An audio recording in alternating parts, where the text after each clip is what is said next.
എടാ നോക്കി 16ാമത്തെ ചോദ്യമാണ്. Consider the equation of the circle. ഒരു സർക്കിളിന്റെ ഇക്വേഷൻ തന്നിട്ടുണ്ട്. ഏതാ? x - 1 the whole square plus y - 3 the whole square is equal to എത്രയാണ്? 25. x - 1 the whole square plus y - 3 the whole square equal to 25. ഇത് സാധാരണ ഇക്വേഷൻ ആണോ? ഇത് equation തന്നു. സാധാരണ equation x - h the whole square plus y - k the whole square is equal to r square. ഇതല്ലേ equation അല്ലേ? അപ്പോൾ നമ്മളോട് ചോദിച്ചിരിക്കുന്ന ആദ്യത്തെ ചോദ്യം സെന്റർ. സെന്റർ സിമ്പിൾ ചോദ്യമാണ്. സെന്റർ എന്താണ്? x - h the whole square. ഈ h ആണ് ആരും h k ആണ് ഇത് സെന്റർ അല്ലേ?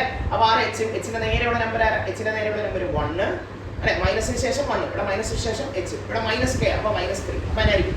മൈനസ് മാറ്റും. സെന്റർ ആരാ? k യുടെ നേരെയുള്ളത് ആരാ? 3. കേട്ടോ? അപ്പോൾ h ന്റെ നേരെ 1, k യുടെ നേരെ 3. അതാണ് സെന്റർ. രണ്ടാമത്തെ ചോദ്യം റേഡിയസ് കാണാൻ. എന്നതാ റേഡിയസ്?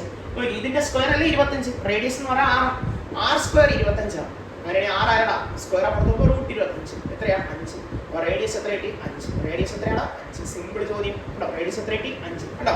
h ന്റെ വാല്യൂ 1, k യുടെ വാല്യൂ 3. അപ്പോൾ സെന്ററായി 1, 3. റേഡിയസ് എന്ന് പറഞ്ഞാൽ r സ്ക്വയർ 25. അപ്പോൾ r എത്രയാണ്? 5. കുഴപ്പമില്ലല്ലോ. ഇനി മൂന്നാമത്തെ ചോദ്യം is 57 is a point on the circle.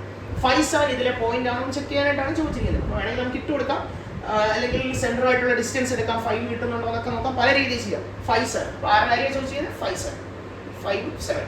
അപ്പോൾ പല രീതിയിൽ ചെയ്യാം. ഒന്നില്ലെങ്കിൽ ഈ എക്സിന്റെ സ്ഥാനത്ത് 5, വൈയുടെ സ്ഥാനത്ത് 7 ഇടുമ്പോൾ 25 കിട്ടുന്നുണ്ടോ നോക്കിയാൽ മതി. 25 കിട്ടിയ ഇതിലെ പോയിന്റ്. അപ്പോൾ നോക്കാം.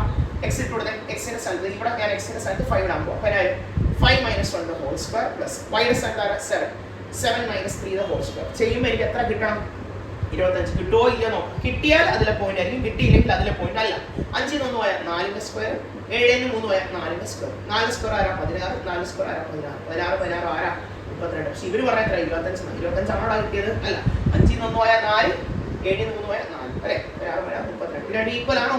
അല്ല, ഈക്വൽ അല്ല. therefore not a point. 57 is not a point.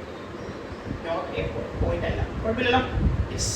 അടുത്ത ചോദ്യം find the coordinate which cuts x axis. x axis നെ കട്ട് ചെയ്യുന്ന പോയിന്റ് ഞാൻ നേരത്തെ പറഞ്ഞു. x axis നെ കട്ട് ചെയ്യാന്ന് പറയുമ്പോൾ ആര് 0 ആയിരിക്കും? x axis നെ കട്ട് ചെയ്യാന്ന് പറയുമ്പോൾ ആര് 0 ആയിരിക്കും? y എന്തായിരിക്കും അവിടെ? 0 ആയിരിക്കും. ഇത് ഇവിടെ ഇട്ട് കൊടുത്താൽ ഇവിടെ ഇട്ട് കൊടുത്തേ x - 1 the whole square plus y-യുടെ സ്ഥാനത്ത് എന്ത് 0. so 0 - 3 the whole square is equal to 3 × 24. അപ്പോൾ x - 1 the whole square is equal to 0 - 3 എന്ന് പറഞ്ഞാൽ -3 അല്ലേ? -3 സ്ക്വയർ ചെയ്താൽ 9 which is equal to 25. അപ്പോൾ എത്ര കിട്ടി? x - 1 the whole square is equal to 25 + 9 -9. അപ്പോൾ എത്ര കിട്ടി? x - 1 the whole square is equal to 16. മനസ്സിലായല്ലോ? ഇനി നിങ്ങൾ ചൂസ് ചെയ്യണം. എന്നായാലും ഇതിന്റെ റൂട്ട് എടുക്കുമ്പോൾ എന്തൊക്കെ വരാം? +or -4. കാരണം ഇവിടെ പോയിന്റ്സ് ആണ് വെച്ചിരിക്കുന്നത്, അല്ലാതെ പോസിറ്റീവ് നമ്പറോ നെഗറ്റീവ് നമ്പറോ ഒന്നും അല്ല. അപ്പോൾ രണ്ടും എടുക്കണം. +4 എടുക്കണം, -4 എടുക്കണം. അപ്പോൾ ആദ്യം +4 ഇട്ട് ഇപ്പിനായിട്ട് x - 1 = 4 എഴുതാം. x - 1 = എഴുതാം -4 എഴുതാം. അപ്പോൾ x = 4 + 1 കിട്ടും. അതാരാ? 4 കൂടെ 1 കൂട്ടിയാൽ 5. x = 3 -1 + 1. അതാരാ? -3. കുഴപ്പമില്ല. അപ്പോൾ ഏതൊക്കെയാ പോയിന്റ്സ്? y0. അപ്പോൾ എന്തൊക്കെ വരാം? 50 വരാം. പിന്നെ ആരാ? -3 0 വരാം. കാരണം y0 അല്ല.